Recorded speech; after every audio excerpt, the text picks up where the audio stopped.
What's up, guys? I Fix It in Your Face. Don't forget, I have a Facebook that you guys can join if you have questions about anything in the video or anything in regards to anything motorcycle, scooter, fix-it stuff. Join my Facebook. It's an easy way to get in contact with me and get you help you need. Don't forget to subscribe, smash the like button, all that good stuff, man.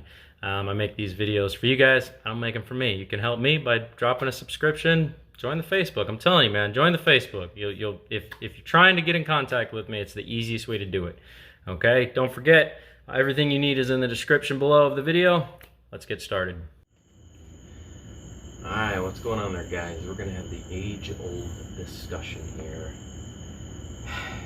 This is a touchy one because everybody's super opinionated about what is best.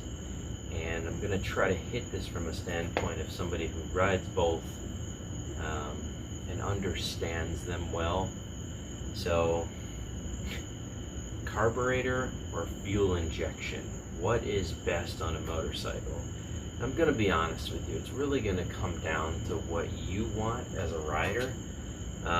Each one's going to offer you something a little bit different. I will say, in my opinion, carburetors are smoother when it comes to riding. They are just much smoother. Carburetors are not for everyone, you know. I prefer carbureted bikes because they are so smooth. It's also, in my opinion, a lot more fun to tune carburetors.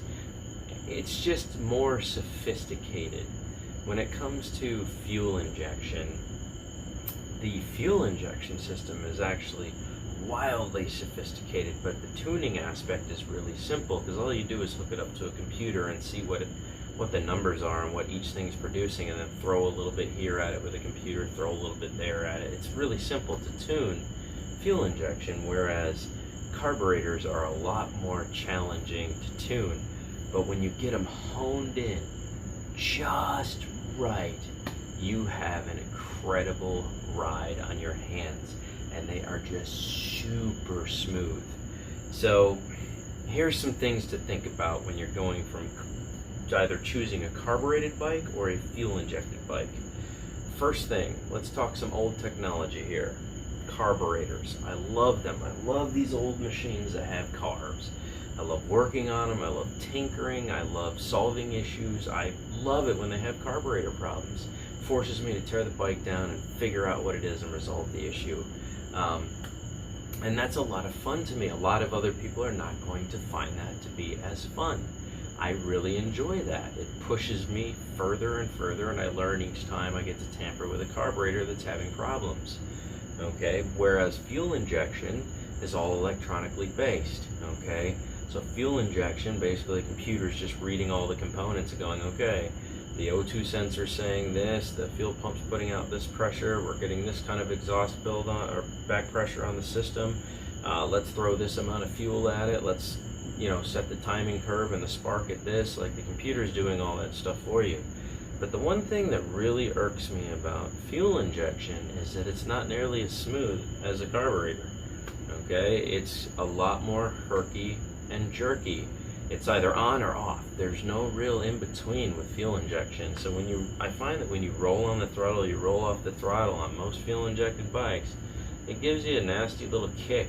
You really got to be gentle on the throttle, whereas a nice or a nice carbureted bike like this gives you room to pull back on the throttle. It's just smooth. You just feel it just laying down the power in such a smooth format. You let off and it's just like, You do that on a fuel injected bike, man, it just kicks you. It's like, you know, it's the system's trying to be as efficient as it possibly can, whereas a carburetor is only taking the air and fuel mixture that you're throwing at it, so it just ends up being a lot smoother of a ride. Both of them produce gargantuan amounts of power, okay? But when it comes to performance, there is no ifs, ands, or buts about it. A fuel-injected bike will outperform a carbureted machine any day. It just will, okay? There's no arguing that fact. Okay, you will still, like an old 600 like this, you will still produce a monstrous amount of power and it's going to be a really smooth ride. But if you took a 600 with today's technology and put it against a machine like this thing would feel like obsolete tech. It's still a scary, fun ride, but it's nowhere near on the power output and differences in the engine that are out in today's technology for bikes. This would be a radically underpowered 600 compared to what's out there today. And this is a super sport. This thing's putting down 100 horsepower, maybe a little plus at this point with some of the mods I've done. I've changed some things to make sure it actually goes 160 miles an hour. But a fuel injected bike's going to get you there quicker. It's going to get you through the gears faster. It's going to put down more power. It's just a much more efficient system when it comes to performance. You're not going to get that out of carburetors, but what you will get is nostalgia, time machine feeling, still got lots of power, and it's going to be a smooth ride the entire time. It's not going to be kicking your ass with the throttle when you're rolling on and off of it.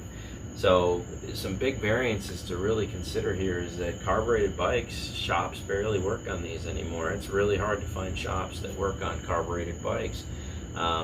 Matter of fact, it's hard to find shops that work on bikes that are older than 10 years old now. So if you buy an old carbureted machine like this, as opposed to something like that 2016 CBR back there, that's fuel injected. Most shops will work on that today.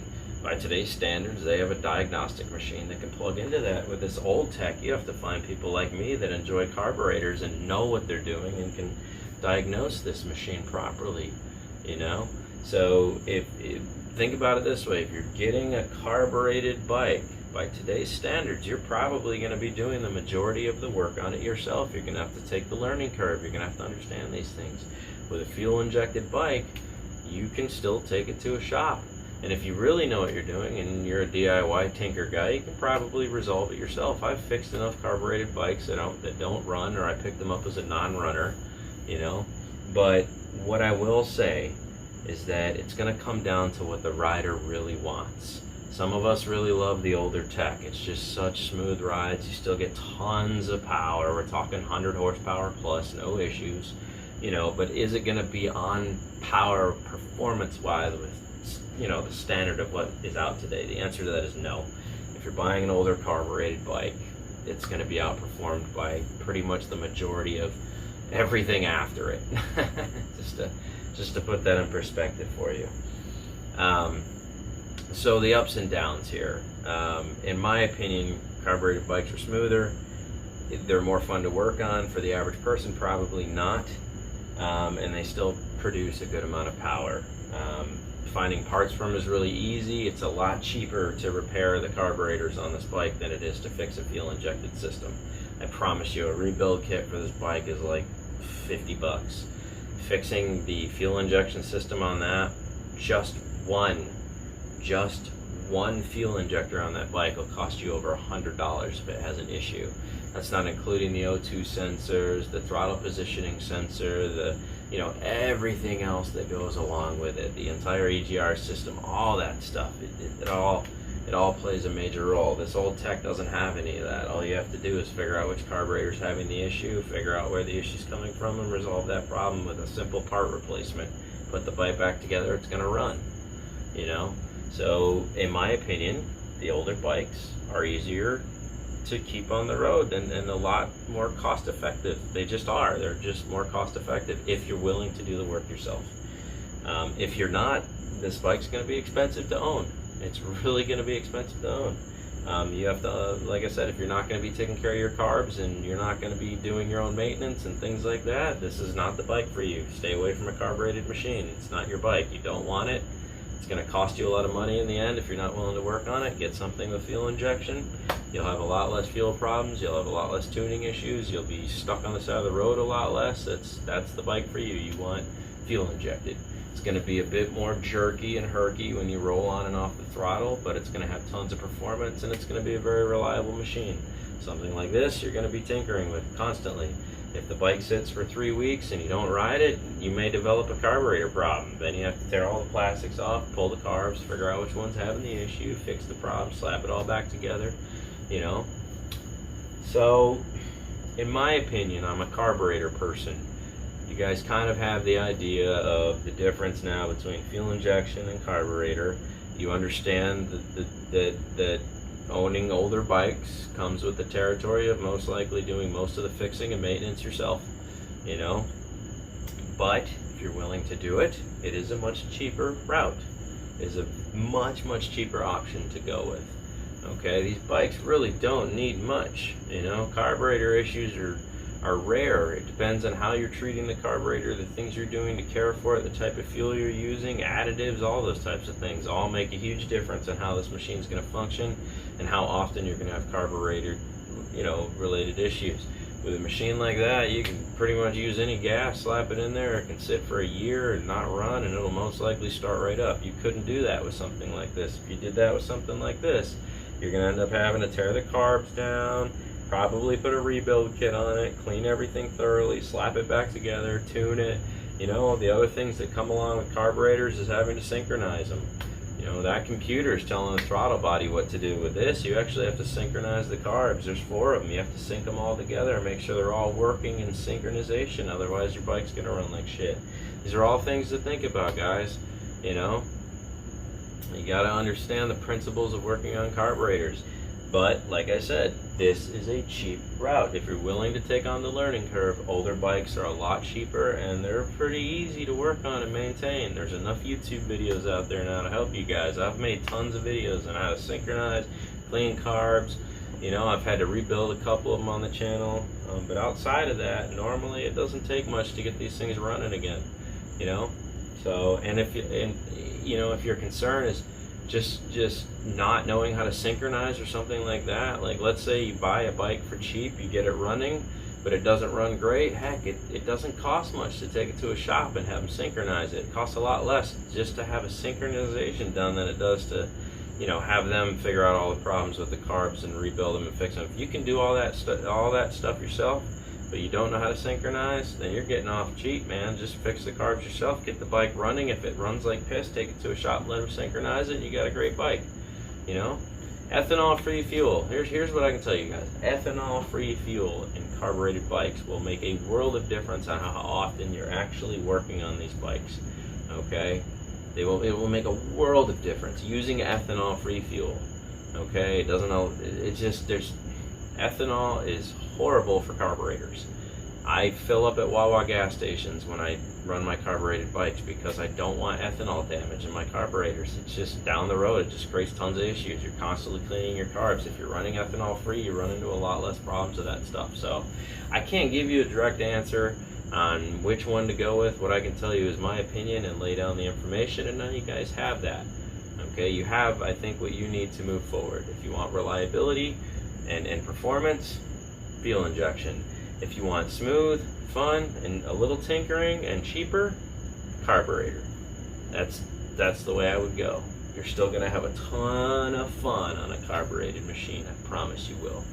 Anyways, guys, if you like what I said or I helped you make a decision, don't forget to say it in the comment section. And, you know, it's free. It costs you nothing to literally subscribe and push the like button. That's it. That's it. Help me. I helped you. Help me. That's all I'm asking for. It's free. It costs you nothing. Alright, guys. Catch you on the flip.